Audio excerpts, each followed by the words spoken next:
orang yang sebelumnya itu udah 5 atau 6 bulan gitu loh. Jadi saya nempatin ke situ emang udah agak lama kosong. Terus tiap malam itu tuh kadang kayak ada yang lewat jalan, terus kadang ada yang ketok-ketok pintu. Serem amat ya, beneran Kadang itu ya? iya beneran. Terus saya pernah kayak ketindihan gitu loh Mas Teh, setengah sadar. Itu pas awal ketindihan itu lihat kayak ini loh anak-anak kecil gitu. Tapi yang nindin saya kayak kunti atau wewe saya nggak tahu, tangannya kukunya panjang-panjang gitu loh Mas. Nah, menurut Om nih Om, ketika rumah sudah di ini ya, sudah di dalam tanda kutip dipastikan oh ini rumah ada sesuatunya. Sebesar apa sih gangguannya itu Om ke penghuni barunya itu?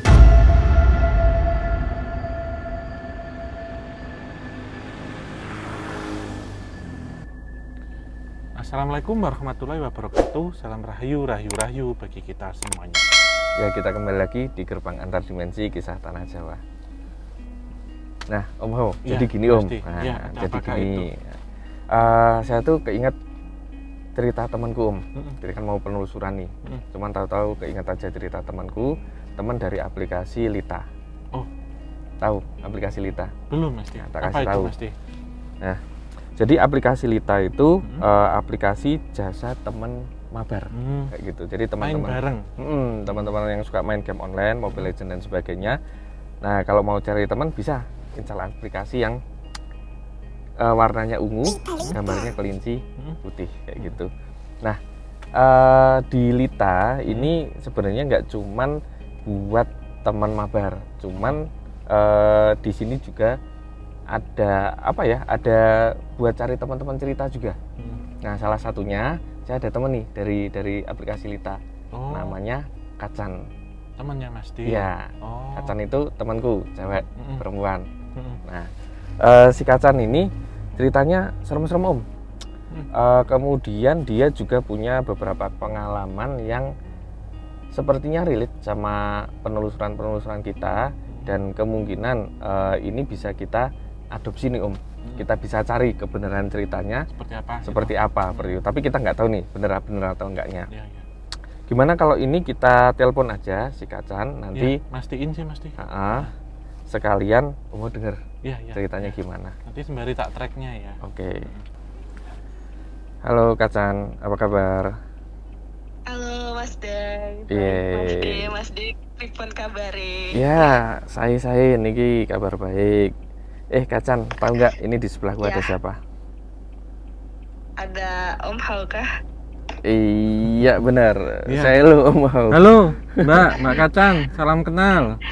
Sehat-sehat. Kenal Om Hao. Iya, sehat tau? Sehat Alhamdulillah. Semoga Iya. Om Hao sama Mas D juga sehat ya. Amin. Iya. Kacan, kemarin ceritanya itu gimana? Aku jadi keinget lagi, katanya kamu ada ini nih, ada pengalaman yang agak-agak horor-horor gimana gitu. Gimana itu? Nah, jadi gini Mas D, saya kan baru pindah kontrakan tuh waktu yang saya cerita sama Mas D. Oke. Ternyata emang sebelumnya tuh ditempatin sama orang yang sebelumnya itu udah 5 atau 6 bulan gitu loh. Jadi saya nempatin ke situ emang udah agak lama kosong.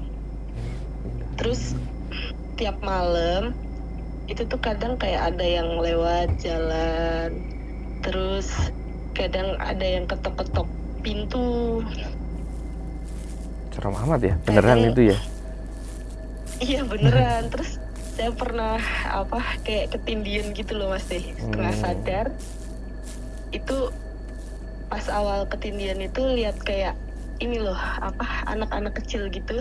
Tapi yang nindin saya kayak kunti atau wewe saya nggak tahu, tangannya kukunya panjang-panjang gitu loh Mas Teh. Oke. Nah, mumpung ada Om Hao nih. Iya. Kira-kira saya harus gimana ya, soalnya kan udah terlanjur bayar buat 6 bulan ke depan gitu kan, nggak mungkin pindah. Oke, ini BTW dirimu telepon di lokasinya, di kontrakan kamu? Oh, kalau ini saya pas lagi pulang di Temanggung. Oh, Jadi- aman ya berarti ya, Aman, aman. nggak di lokasi. Oke, oke. Oke, Kalau nggak ada teman saya nggak berani soalnya. iya. Ini kan mumpung Om mau denger langsung nih cerita kamu. Ini gimana Om? Ini kan sebenarnya banyak yang relate ya dengan case-case teman-teman yang pernah kita ceritakan sama kita kunjungi gitu ya. Gimana Om kalau ini? Iya, entah itu kontrakan, kosan, kamar hotel ya, atau rumah yang lama nggak ditempati atau nggak dibuka, itu pasti ada entitas yang ngisi, yang tempati. Sehingga memang perlu baca salam, urut salam. Oke. Sebelum kita tidur dari tempat yang jauh, kita bersih-bersih dulu, mandi. Yang ketiga, kalau itu bentuknya rumah ya, perlu dilakukan selamatan. Jadi seperti minta keselamatan. Entitas-entitas yang negatif atau yang menghuni tempat ini ketika kosong, setidaknya pergi dulu, minggir dulu. Kalaupun mau tetap di situ nggak apa-apa, tapi berdampingan, nggak ada interaksi atau nggak ada gangguan gitu. Iya, iya. Jadi gini, Kacan, Iya. kita nih apa ya? Kebetulan malam hari ini juga mau penelusuran yang tadi nih spillnya dari Om Ho, tempatnya itu nggak jauh-jauh dari cerita yang kamu ceritain tadi. Ada sebuah bangunan, cuman ini kosongnya lebih lama ya Om? Tahunan ya. Tahunan seperti itu. Apakah nanti yang kita temui di sana apa ya sedikit banyak bisa Hampir jadi sama jawaban, gitu jadi apa ya? Oh ternyata di sini juga seperti itu. Itu relate sama yang Kacan ceritain. Mungkin nanti habis penelusuran atau ketika kita di lokasinya, coba deh nanti kita telepon lagi. Oke deh, boleh deh. Oke. Dikabarin aja ya Mas De ya. Makasih Aku loh juga ini. penasaran ini. Gimana Om? Ada tambahan lagi atau udah? Iya, ini saya harus tahu ya. Hah? Gangguannya ini terjadi setiap tanggal lahirnya atau jatuh pas pasar apa, seperti hanya weton. Ya, karena ini kan sudah lebih ke mengganggu ya, jadi nggak tenang ya. Mbak Kacan, mohon maaf, kalau boleh tahu wetonnya jatuh pada hari apa pangsarannya? Senin. Ya. Oh iya, Oke, iya, oke, iya. oke. Coba nanti tak hitungkan dulu pas tanggal itu terjadi apa gitu. Ya. Oke, gitu ya Kacan ya.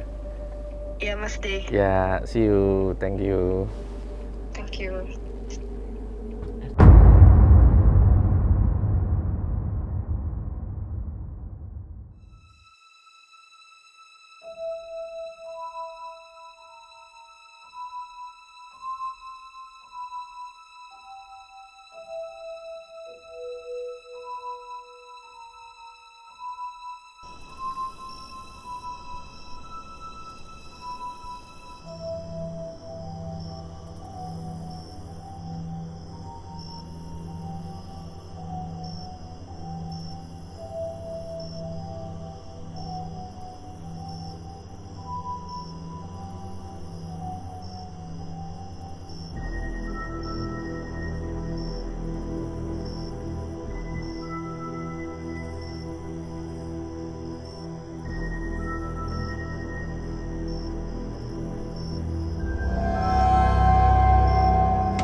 Oke Om, Sobat Javanika semuanya.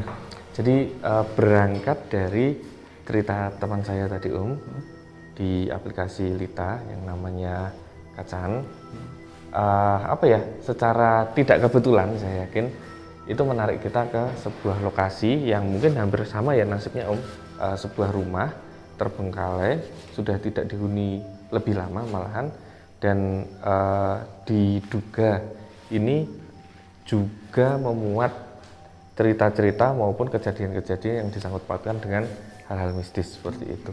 Nah, Om Ho sendiri yang Om Ho pertama kali rasakan di sini gimana? Sebelum kita nanti bahas gangguan-gangguan dan sebagainya. Iya, sebenarnya rumah ini itu lebih ke estetik, jujur Estetik, ya. ya. Saya selama penelusuran selama ini menemukan satu rumah yang dia memiliki satu aura estetik. Ada satu aura cantik tapi dia disia-siakan, terbengkalai lah gitu. Tapi sebenarnya rumah ini sendiri ketika nanti ditempati itu harus perlu beberapa acara gitu. S dan K ya. Ketentuan. Jadi pertama selamatan itu ya. Kemudian renovasi, pembersihan, selamatan, pembersihan, renovasi. Pembersihan itu tentunya ada dua aspek. Jadi aspek fisik dan aspek non fisik. Non fisik tentunya yang berkaitan dengan metafisik. Jadi yang tidak nampak di sini karena tentunya 40 hari rumah ataupun bangunan, kamar, ruang ataupun gedung yang tidak ditempati pasti akan mengundang beberapa entitas-entitas untuk menempatinya.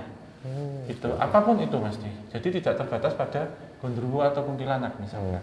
Tapi juga makhluk astral, baik itu jin ataupun beberapa entitas-entitas yang ada di sekelilingnya.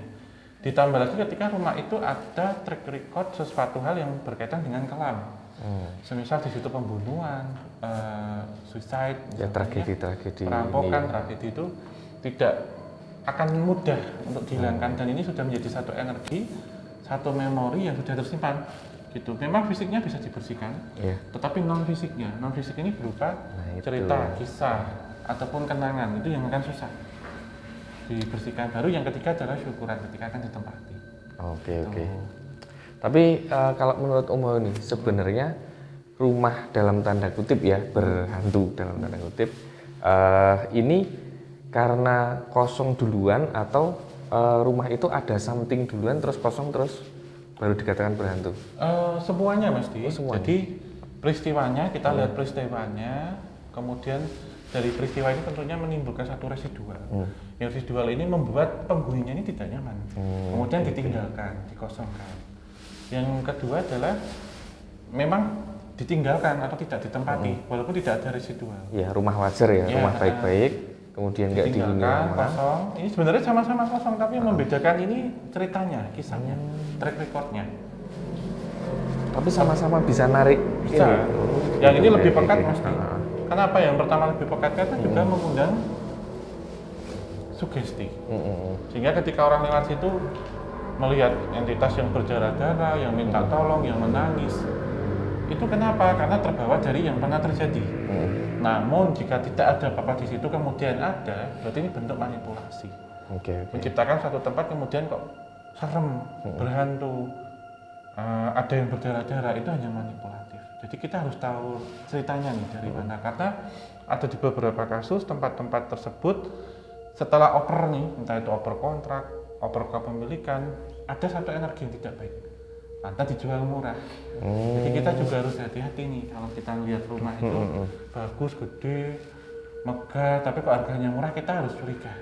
Kenapa demikian? Gitu. Karena bisa saja selain itu ada faktor-faktor non fisik selain metafisik ya yang kelihatan atau entitas bisa dalam sengketa.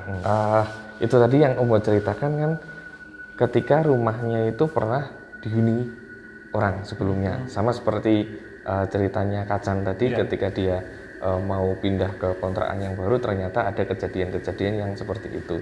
Nah, terus bagaimana kondisinya ketika rumah itu sebenarnya baru? Misalnya saya pengen beli rumah nih, atau siapa seperti itu, rumah itu baru dibangun, apakah itu juga ada memungkinkan untuk ada sesuatunya? Iya, tentunya yang membedakan dari rumah tua dengan rumah baru, Mas. Rumah tua itu tentunya sudah melintasi atau melewati lini masa yang cukup panjang. Jadi akan terbentuk kisah-kisah ataupun cerita di situ. Macam-macam, tentunya suka dan duka. Sementara rumah baru itu secara timeline waktu tentunya nggak lama, Mas. Ini perbedaan yang pertama. Yang kedua, tanahnya itu berpengaruh juga loh, Mas. Terkadang rumah tua tapi tentang adem ayem itu tergantung tanah. Juga ya. Rumah baru bisa jadi rumah yang baru dibikin tapi tanahnya di atas. Tanahnya apa ini? Bekas kuburan misalkan. Atau dia dulu berasal dari suatu tempat, misalkan di situ ada kebun yang ada pohon besar digusur, nanti bikin rumah, atau yang ketiga pernah terjadi sesuatu hal, kemudian rumah itu diruntuhkan, kemudian rebuilding, misalkan itu juga berpengaruh. Jadi kalau kemudian kita melihat rumah baru, kemudian kalau di situ ada hantunya, nggak nyaman ditempati, kita harus tahu sebelum ini dibangun apa gitu. Bekas apa gitu ya? Karena bisa ya. jadi rumahnya baru, desain arsitekturnya terkini gitu, bersih kelihatannya, baru benar-benar gres gitu ya, masih di plastik gitu ya, tapi berdiri di tanah bekas kuburan. Itu juga bisa, itu sangat serem itu pasti. Jadi menurut saya apalagi belum ini ya, belum diambil ya sisa-sisanya ya. Ya bisa jadi karena sedalam-dalamnya evakuasi ya ataupun pemindahan relokasi pasti akan ada bekas jasad ataupun tanah yang lebur, sehingga pasti tertinggal di bawah. Dan benar juga. Ini bisa jadi membuatkan satu energi yang tidak enak. Ditambah kita juga harus tahu feng shui-nya, arah hadapnya kemana nih. Oke, ini tadi sipil sama metasipil gitu. Kita pindah ke sana Om. Ya. Oke.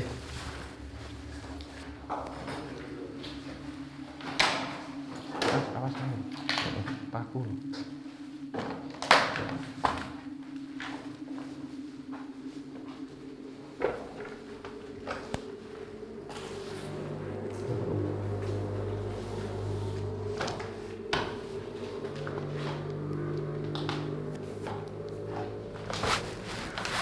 Oke Om, kita udah ada di ruangan yang sebelahnya. Ini aku jadi keinget lagi Om sama ceritanya teman kita tadi, Kacan, yang mungkin apa ya, nggak bisa dibilang salah pilih juga, mungkin memang apa ya, nasib atau dilalah berarti kalau orang Jawa ketemu sebuah hunian atau kontrakan yang kok terus ada kejadian-kejadian kayak gitu loh. Nah menurut Om nih Om, ketika rumah sudah di ini ya, sudah di dalam tanda kutip dipastikan oh ini rumah ada sesuatunya, sebesar apa sih gangguannya itu Om ke penghuni barunya itu? Iya, gangguan itu tentunya hanya berupa teror ya, teror biasa, seperti halnya kok nggak nyaman, suara-suara aneh ketika malam, bahkan gangguan-gangguan yang membuat penyakit ya, entah medis sampai dengan non medis. Tetapi paling parah biasanya mereka yang menempati ini tentunya nggak akan mudah untuk dipindahkan atau untuk pergi mesti, sehingga mereka pun punya cara agar yang menempati itu justru pergi. Gitu. Dengan mereka membuat keonaran, sugesti ataupun hal-hal yang berkaitan dengan intimidasi ataupun eksistensi. Resiko terburuk ya itu lebih mengarah ke teror ataupun penyakit medis ataupun non medis. Bisa sampai penyakit, bisa sampai sakit beneran iya, gitu. Iya, bisa orang ini kemudian gampang demam, nggak enak badan, ataupun nggak pingin nempatin aja, uring-uringan lah, nggak enak, seret rezeki itu paling buruk. Jadi efek-efek ini yang harus diperhatikan ketika memilih satu tempat yang itu sudah ada satu energi metafisik yang sangat kuat. Ini kita kerucutkan ke satu energi metafisik yang membuat penghuninya ini nggak betah dan nggak kerasan. Bahkan ada yang mereka tersugesti, kemudian mengulang dengan peristiwa yang pernah terjadi. Sebenarnya di situ ada kasus kematian. Dalam hal ini adalah suicide. Misalnya itu akan bisa mesti. Meskipun orang itu sebelumnya nggak pernah tahu cerita itu. Iya. Bisa. Bisa. Misalkan orang ini dalam kondisi galau, pusing, ataupun dalam kondisi uring-uringan, nggak tenang, pasti ada bisikan-bisikan yang sama. Sehingga ada rumah ataupun tempat yang kemudian mengulang kejadiannya. Peristiwanya hanya sekali, tetapi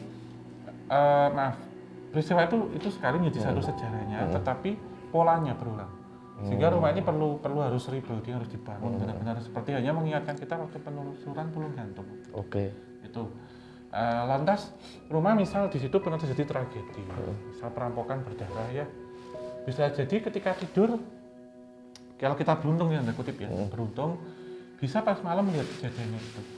Misal orang itu tidur di sini ya, pasangan keluarga suami istri tidur di sini, kemudian kalau tiap malam ya jam 2 pagi dengar suara geger lah ya, atau dengar suara ribut riuh di luar, keluar di sini ternyata di situ melihat reka adegan prosesnya, itu bisa mesti.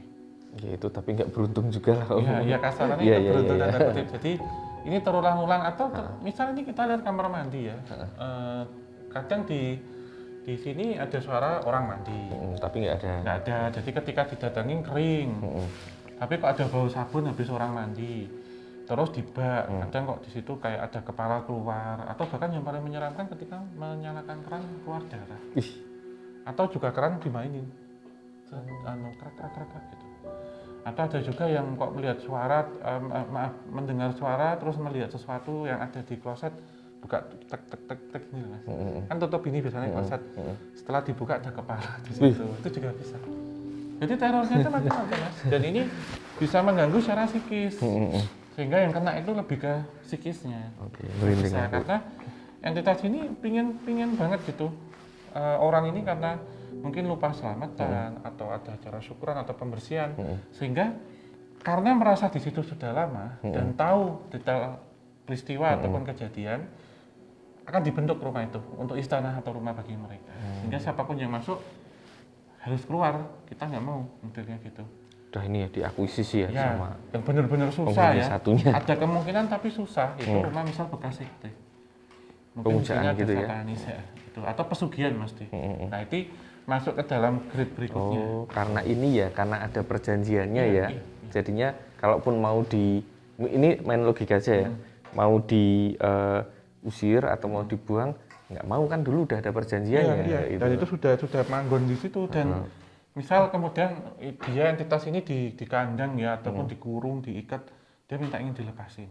Dan orang yang menepatinya ini ingin memelihara dia terus, gitu. Jadi bisa ada arah ke arah ini ya, laku sesat. Oke. Menyesatkan itu juga bisa. Ya Om, aku ingat tadi kan kita sudah janjiin teman kita itu untuk telepon, sama Om kan juga sudah dapat tadi weton dan sebagainya.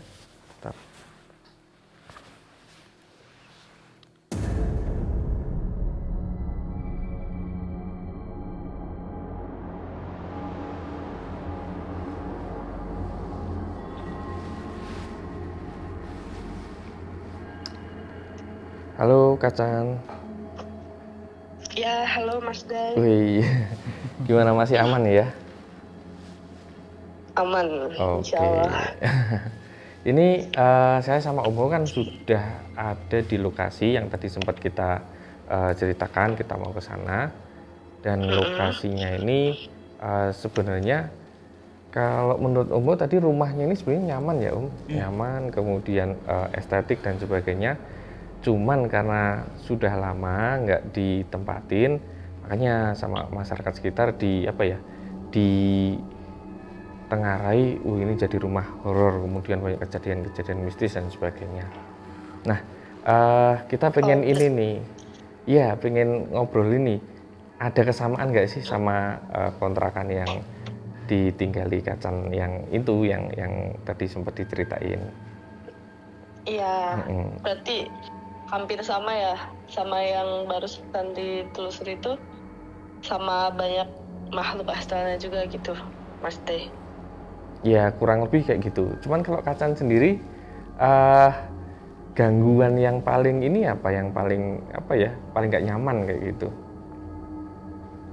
Gangguan yang paling nggak nyaman tuh, ya itu kalau malam kan kalau ada kereta lewat tuh, berasa kayak tiba-tiba ada yang meluk gitu loh. Jadi kalau jam berapa, 1 atau jam 2 atau jam 3 kan biasanya ada kereta lewat, terus relnya yang kerasa sampai bunyi maduk kayak gitu, pasti aku kayak berasa ada yang meluk kayak gitu.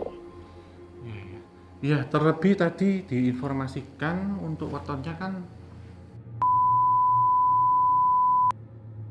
ya, ini termasuk kategori ini Mbak, weton yang disukai oleh entitas astral. Ya, karena kan ada 3 spesifikasi ya. Jadi disukai, netral dan juga dihindari. Nah, Mbak Kacan ini disukai, jadi gampang ketempelan, gampang interaksi sebenarnya. Oh, pantas. Mas deh, saya kalau kayak ke kampus atau ya pokoknya kalau pergi ke tempat-tempat kayak gitu pasti kadang kerasa kalau nggak merinding, terus berasa ada yang ngawasin kayak gitu. Oke, BTW nih, sebenarnya kejadian-kejadian kayak gitu baru dialami di kontrakan yang tadi diceritain atau udah pernah di tempat-tempat lain kayak gitu? Sebelumnya di tempat lain udah pernah, sama di kosan yang sebelumnya. Kan kosan sama kontrakan jaraknya nggak begitu jauh lah, masih satu wilayah gitu. Itu Oke. dulu kalau di kosan yang sering muncul sosok mbak-mbak itu loh Mas. Mbak-mbak. Jadi anak Mbak iya takut saya kalau nyebut. Jadi kadang ya dengar suaranya, kan kata orang kalau suaranya deket itu jauh, kalau suaranya jauh itu deket. Nah udah sering saya dengar suaranya kayak gitu. Berarti kejadian-kejadian di kontrakan tadi bukan ini ya, bukan yang pertama ya? Bukan yang pertama. Nah, kalau Emang sering. menurut Maul nih, sebenarnya ini memang apa ya, faktor rumahnya atau faktor manusianya? Iya, menurut saya kalau sesuai dengan wetonnya ya itu internal. Kalau rumah atau tempat yang ditempati itu lebih ke eksternal. Jadi untuk netralisirnya ini ke internalnya dulu. Jadi wetonnya perlu seperti halnya laku-laku khusus ya, seperti mandi waktu mendekati weton, puasa, atau melek malam ya lek-lekan, jangan sampai jam 12 sampai jam 3 malam itu tertidur gampangannya jika ini dirasa gawat. Kemudian ini juga Mbak perlu juga diselamatin, jadi ada bancaan untuk dirinya sendiri. Ini bisa dilakukan cukup sekali saja, jadi biar auranya itu jejak dulu dan entitas-entitas astral tidak suka kemudian ngikuti. Baru kemudian dilakukan di tempat, misalnya yang akan ditempati, jadi perlu selamatan juga biar yang ngikuti juga nggak ada, terus entitas yang di situ juga biar tidak eksis atau interaksi. Karena yang ditakutkan tempat itu netral, nggak ada apa-apa, tapi entitas ini ngikut terus dari tubuhnya sendiri, dan pas sampai di tempat yang dituju, misalkan di sini kontrakan atau kosan, dia keluar dan lebih nyaman di situ Mbak. Jadi sering terjadi interaksi. Kalau kejadian di pinggir rel kereta seperti kita ketahui kan pinggir rel kereta gawat ya. Dan tadi dipeluk ataupun didekati itu sebenarnya mereka ingin interaksi. Itu sih Mas. Serem juga ya. Soalnya pasti itu kalau jam-jam segitu antara jam 2 atau jam 3 itu. Soalnya saya pernah kayak ketindian gitu, Om Hao, Mas De.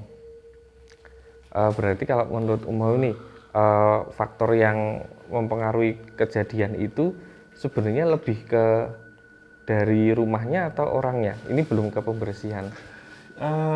Kejadian dua-duanya, tetapi lebih dominan ke individunya. Wow. Ya, karena kalau tempat itu kan lebih relatif sebenarnya, tergantung ya kita datangnya kemana, dan kita juga harus tahu track recordnya.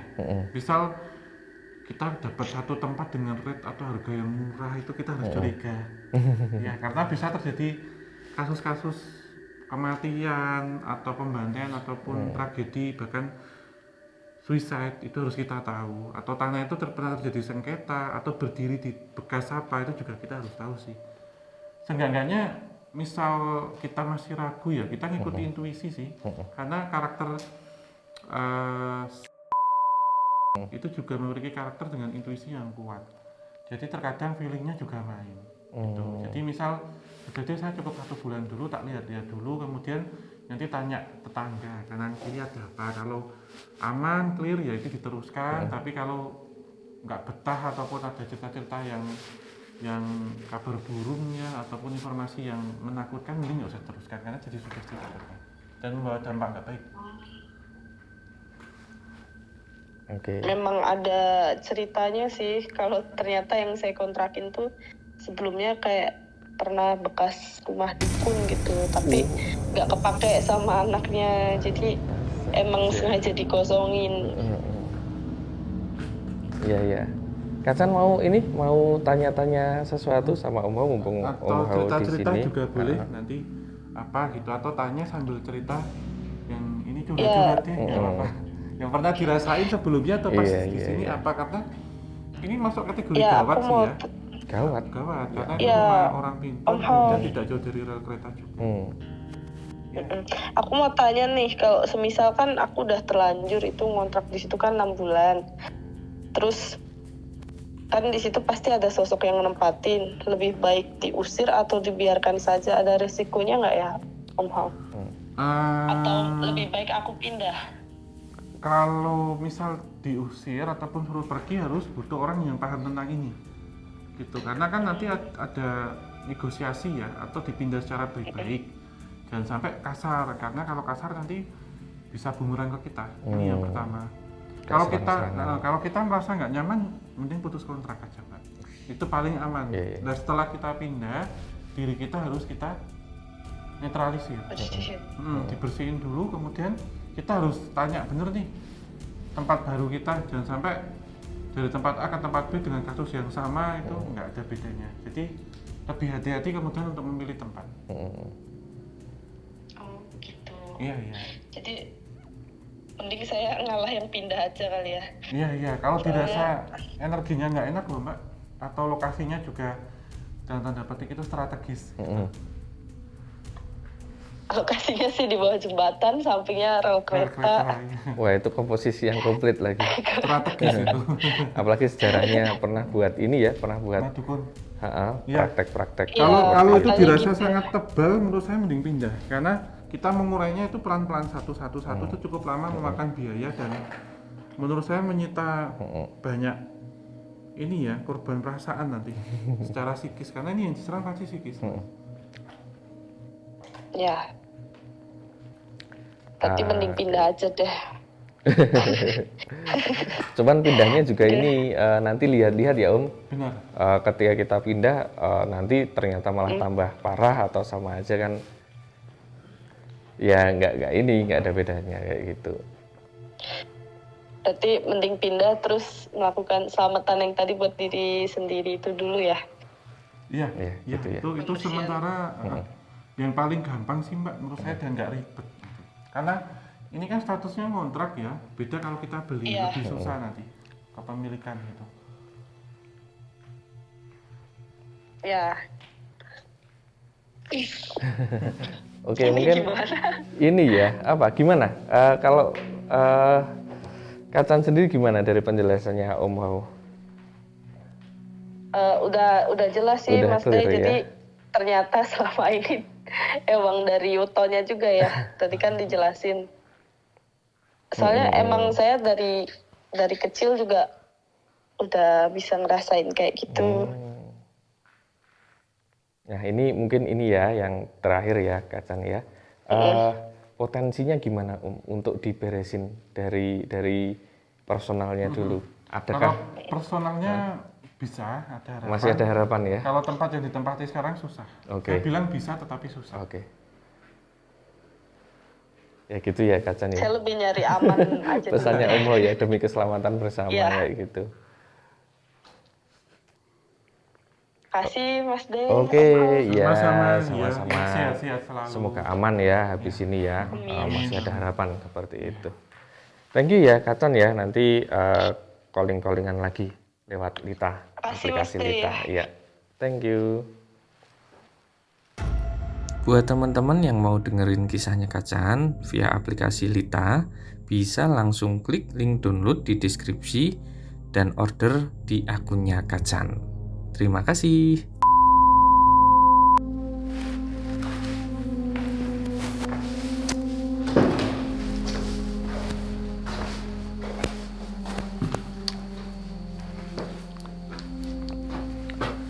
Oke, baik Om. Tadi kita sudah bahas panjang lebar tentang ceritanya Kacan, kemudian tadi kita juga sudah bahas tentang asal-usul kenapa kok rumah itu bisa jadi horor dan segala macam. Nah, sekarang kita coba bahas tentang sosok-sosok atau entitas-entitas yang diduga ini berperan serta dalam menempati sebuah rumah.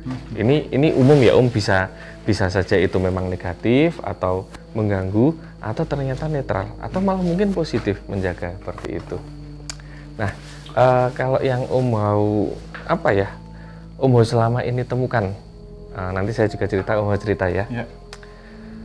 Kebanyakan rumah atau tempat yang ditempati orang umum ya ini ya, yang menempati dari astralnya itu lebih banyak positif atau negatifnya? Tergantung pasti. Ya. Tetapi memang ada satu spesies ataupun entitas astral yaitu sifatnya netral. Itu boleh dibilang adalah jin rumah.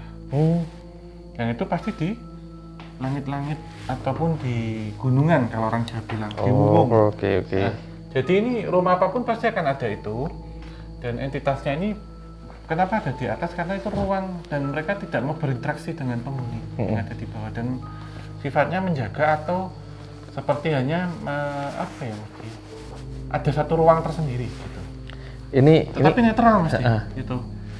Apa ya? Ini aneh tapi nyata ya. Kita nggak ini kan, nggak TikTokan tadi. Iya. Yang saya gambar ini juga satu sosok yang ada di atas rumah. Di tengah sini mesti. Iya, benar.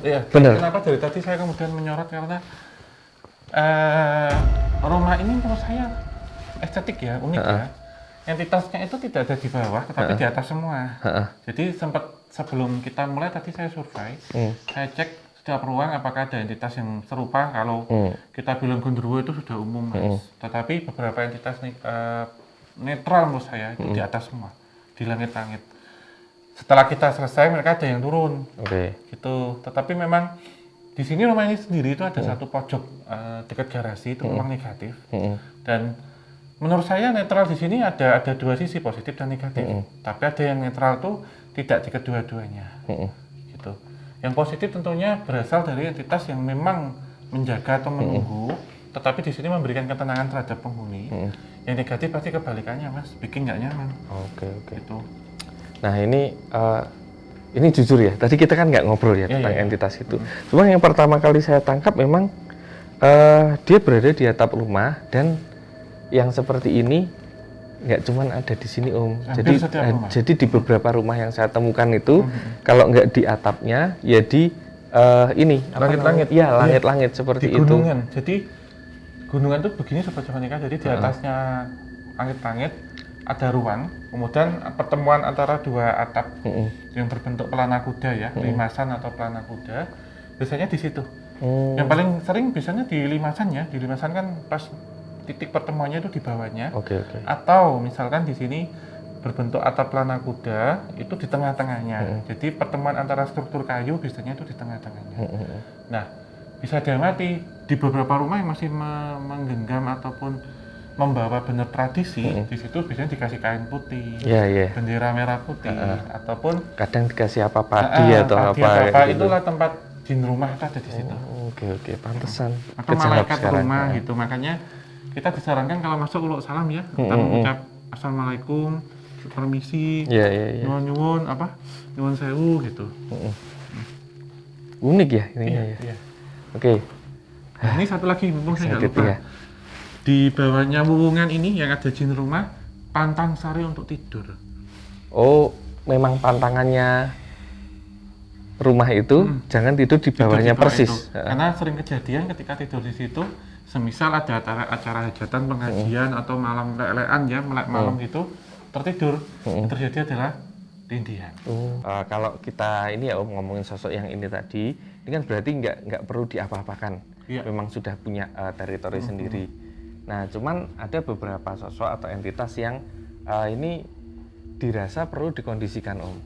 Kadang orang ketika ada gangguan, ini gimana kalau diusir atau dinetralisir atau digimanain? Ada nggak sih konsekuensi atau resikonya ketika kita, wah ini harus diusir atau digimanain kayak gitu? Ya, kalau diusir tentunya kita dengan cara yang baik-baik, Mas. Ada negosiasi ataupun mau relokasi kemana, jangan sampai ada dendam ya, karena mereka akan ngincer kita terus. Bisa jadi keluar rumah kita diserang, ataupun yang terjadi rumah itu ada kerusakan, atau yang satu tidak terima. Menurut saya istilah diusir janganlah, dipindahkan. Dipindahkan. Misalkan ada pohon besar di bawah jembatan tuh masih mereka mau. Yang penting tempat kosong ataupun tempat yang terbuka gitu. Jadi harus ada negosiasi atau selamatan di sini. Bisa ada alim agama ataupun ini ya, praktisi, Ya, itu menurut saya praktisi, sangat perlu, jangan sendiri. Oke. Karena ketika kita sendiri kemudian kita nggak tahu caranya gimana, mereka malah bisa ngundang mas. Atau mereka memberi satu power yang membuat orang itu nggak kerasan atau sakit-sakitan. Mungkin kayak ini ya, kayak rasa ditantang. Oh iya ini tak latih nih beneran Ya, kayak gitu. terutama efek untuk anak kecil itu atau pasangan rumah tangga itu sangat terasa ya. Bisa jadi mereka cara mengusirnya halus, dibikin cekcok setiap hari. Anaknya nggak tenang, nangis terus, sakit, nggak tahu sebabnya apa, rezeki seret itu pun bisa. Oke, saya rasa dari beberapa ruang dan beberapa analisa yang tadi sudah diceritakan sama Om, ada lagi Om yang mau disampaikan? Ya, tentunya ketika kita menempati satu rumah ya atau satu tempat, kita harus tahu dulu track recordnya seperti apa. Kita cari tahu sekepo-keponya, securiga mungkin, tapi tetap waspada. Dan curiga ketika harganya murah, itu aja yang pertama. Yang kedua, terkadang seseorang memang bisa menjadi daya tarik untuk entitas tertentu. Ditambah lagi tempat yang lama tidak ditempati, kita harus bersihkan baik secara fisik maupun secara non fisik. Ya, akhir kata kita tutup. Ya. Wabillahi taufik walhidayah. Wassalamualaikum warahmatullahi wabarakatuh. Mugi utang sapi naring rahayu sagung dumadi. Salam Rahayu.